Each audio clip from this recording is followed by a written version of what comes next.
Conglomerate here. Great to be here. It's going to be a great atmosphere, no doubt. I heard about this jungle thing. All right, is the jungle thing for real or what? It's for real. It's for real? It's for real. No doubt about it. Huh? What makes the jungle so junglish?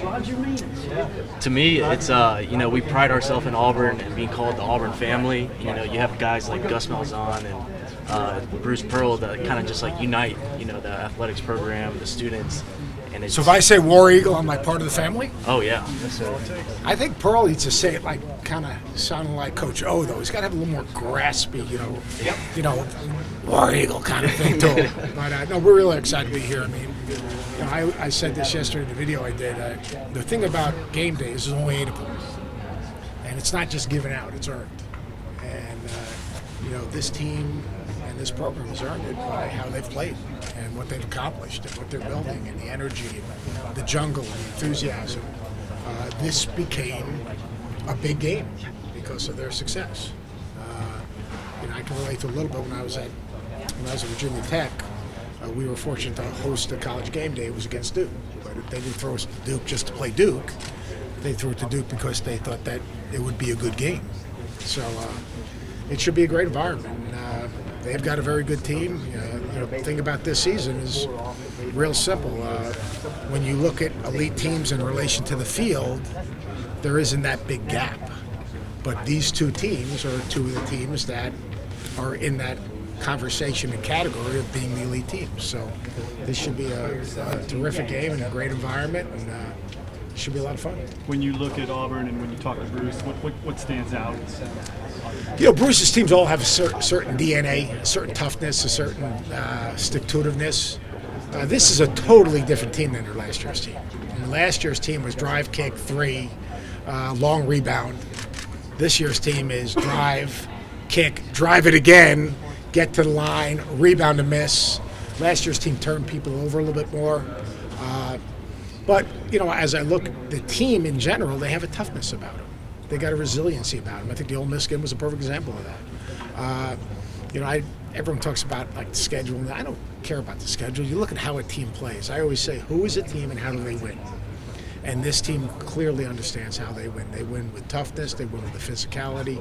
They win with attacking you, playing downhill, and then getting to the glass. And when they're making shots, then they're really good. They're hard to play against. I always say you want to be a team that's hard to play against. Auburn is a team that's hard to play against. So, I think that the DNA of their team is a lot, in terms of their toughness, is similar, but their identity is very different than it was a year ago. Did you think Bruce could get Auburn to this level, or are you not surprised by it as a coach? Look, he's won at every place he's been. And part of winning is evaluating.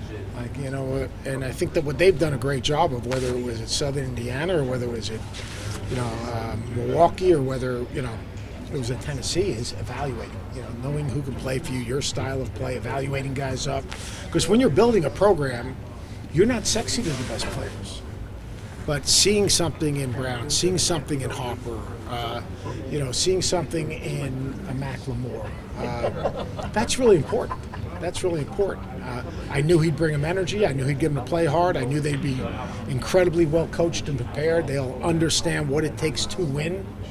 I think the greatest thing Bruce does is he will look at a team and his opponent and say, all right, where can I attack it?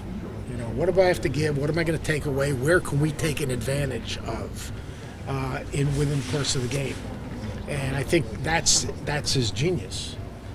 So he's as good as any in doing that. So did I think he was going to win? No doubt about it. I mean, you got a world-class university with tremendous, passionate fans and a commitment. This thing right here, I mean, a lot of guys have all those things I just said, and you don't get a chance to get one of those. And, one play away from playing for championship. You got to be a little bit fortunate for that. But, I knew he would win because that's all he's done. I don't know if he won when he wore the Eagle outfit when he was the mascot at BC, but I guess they won there too. I told him, by the way, if you guys see him, because you see him all the time, if you see him wearing the same suit that he wore the other night again, All right, that's like that. I sent him a text message after the game. I said that one, forget about dry cleaning. That goes right to the garbage. Last year, we lost those seniors in Jared Harper, Bryce Brown, all those other guys. This year again with Austin Wiley and all these other seniors. What do you think it is that Bruce is able to, keep this program successful year after year? Well, they do have seniors. I mean, they start 4 seniors and they bring a 5th one off the bench. It's the old Mike Bray, get old, stay old. He's been able to get old and stay old. He's been able to fill in the blanks with, a transfer or a junior college player or redshirting a guy. And so they've been able to do those things, and the challenge will be next year. Yeah. But this run right here, they've been able to stay old, and that's obviously huge. And they play old. They play with a maturity, and they play with a physicality, and they play with a confidence because they won a lot. This group's won a lot of games. And when you win a lot of games, it's like in the NCAA tournament. You have a team that's won 25, 26 games. They get into the tournament, they expect to win too. This team's won a ton of games. What player matchup are you most excited to see this weekend? You know what? I think there's a number of matchups. I think that Ashton Hagens, depending on who's going to defend him, whether it's going to be Schmier or Corrick, I think that's going to be an interesting matchup. I mean, he's so important. Both guys are winning players. I think Ashton's like the heart of Kentucky's team. I think probably Nick Richards is the soul of their team. So they're going to have to win one of those matchups, either get one of those guys in foul trouble. I think that would be a huge thing to look for during the course of the game. And then, you can't let Hagens disrupt you. To me, he's everyone talks about playmakers as offensive playmakers. He's a defensive playmaker, and you've got to deal with his impact on the game in that manner.